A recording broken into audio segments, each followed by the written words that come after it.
Okay guys, today it's big. We are going to a place that has been associated with delicacy and exclusivity. A secret place, I might add. So much so that only maybe during an early period of time in Japan, only a handful of people knew about this. Yep, it is that secret, that special. I'm standing right in front of it right now. This wooden building here. We are here, guys.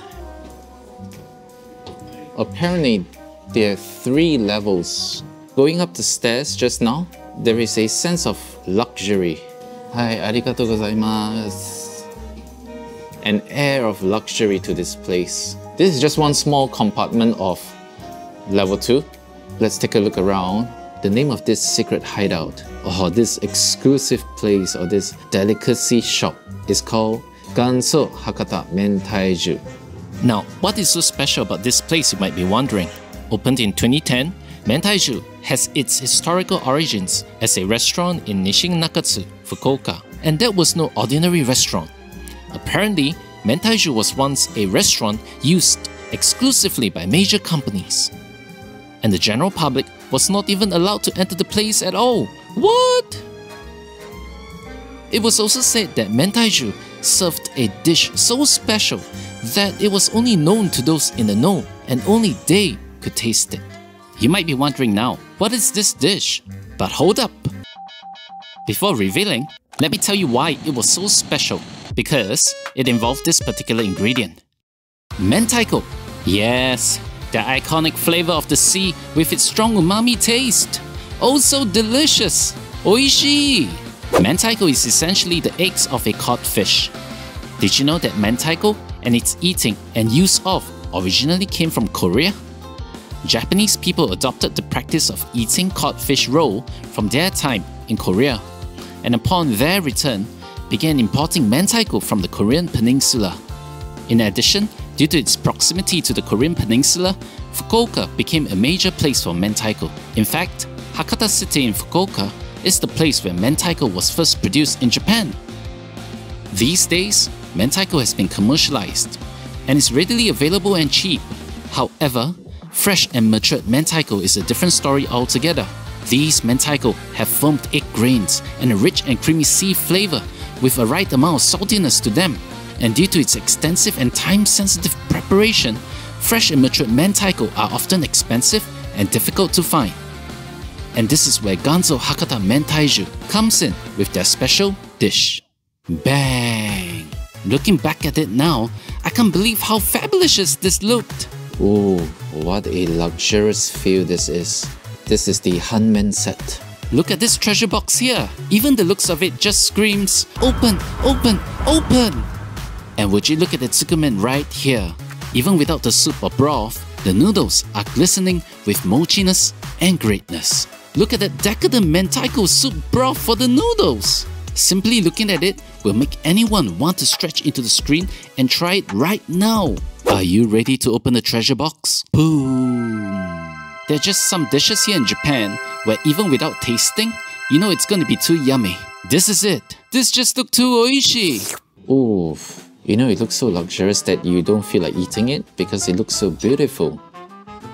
The mentaiko is sitting on a bed of seaweed and we are given a shower of sesame seed. Absolute beauty here. Okay, let's try. Let's try the rice first.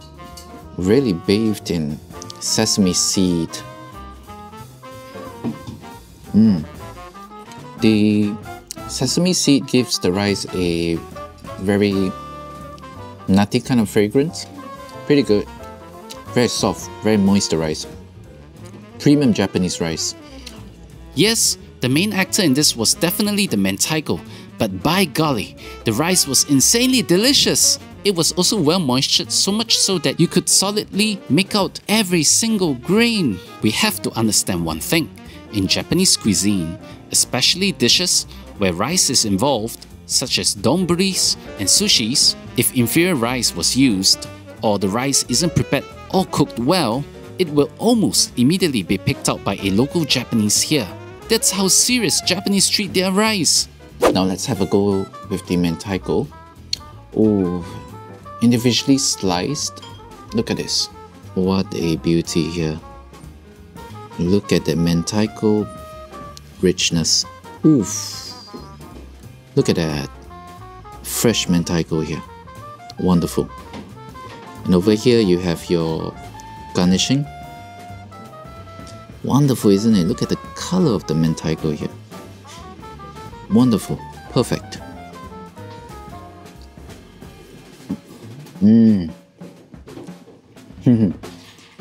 Very rich taste, very rich texture, and a very mild hint of spiciness to it,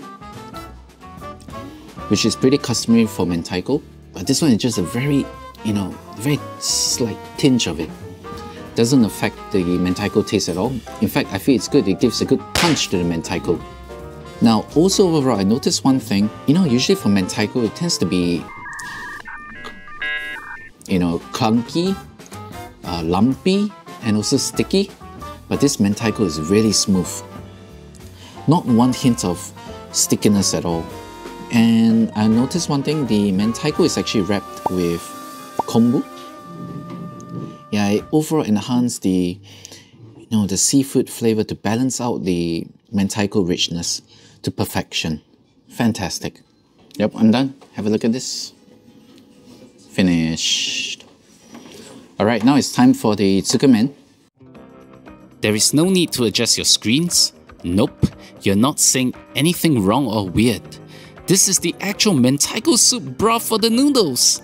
Look at how thick this particular soup is. Oh, I don't think ever in my life I've seen such a Tsukemen soup broth that is this thick. Usually Tsukemen soup broth are usually thick so as to give flavor to the noodles when you mixed it. But this is more than that. There is an unexplainable depth to it. It's like this thing is just radiating umami richness just by its looks. Wow! And what more can I say about this noodle? Oh my goodness. It simply screams mochi! This is the first time I've seen such a pretty noodle. Is it alright to describe a noodle as pretty? It's literally glittering right before our very eyes. Woohoo! And according to Neko-san, the noodle is exquisitely made and prepared in-house. Now apparently there are several steps or ways to eat the particular noodle. I'm going to do the first way right now, which is just simply take the Tsukemen and just do a simple dip of the sauce. Ooh, very thick and creamy the sauce. Look at this. Look at how thick and creamy this is here. Fabulous, isn't it? Oof. Okay, let's try. It is at this moment I received revelation and truly understood the definition of what umami flavor is. Bang!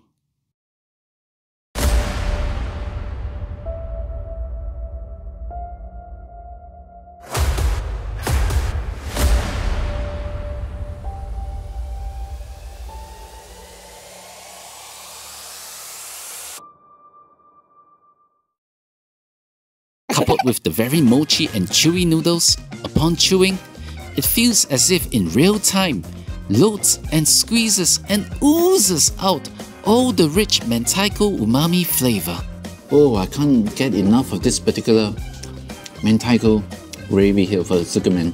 The mentaiko is, the richness of it. Fabulous. Yeah, apparently this is fish powder. So step 2, I'm going to dip the sauce and I'm also going to mix it together with some of the fish powder here. How does the taste change right now? The experience transformed from one of a distinct mentaiko taste to one of a seafood experience. Perfect.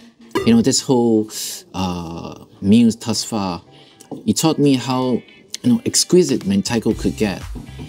Which explains why in the past, mentaiko isn't available to the mass public. Because it's such a delicacy, it's really expensive. So yeah, I can imagine why right now as I taste this, so much richness, so versatile as well. Can go with rice, can go with noodles, almost everything, as base. Now also, mentaiko at most places is actually served as a side dish.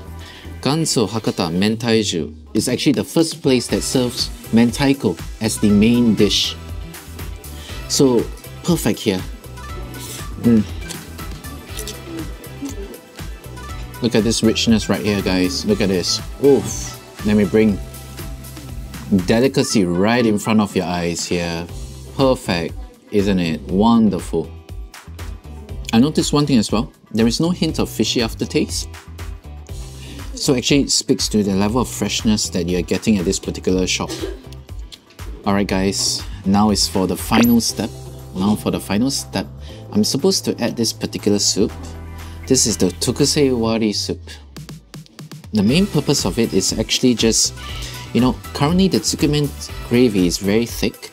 So for this particular soup, the aim is to just make this particular thing drinkable. But because at this point in time, the gravy is just, just a very small amount left, and maybe you want to finish it, you want to finish the entire thing, make the gravy less thick into a soup form. Okay, let's go. Have a look at this now. This is like a soup right now, no longer as thick, no longer as creamy. Oh.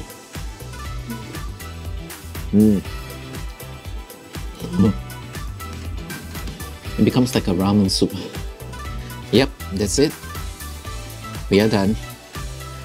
Oof. Overall, the experience has just been a fabulous and fantastic one. I mean, throughout this video, you keep hearing me saying the word luxurious, delicacy, because this is what it is actually. There is no way to slice it. Oh, fantastic overall.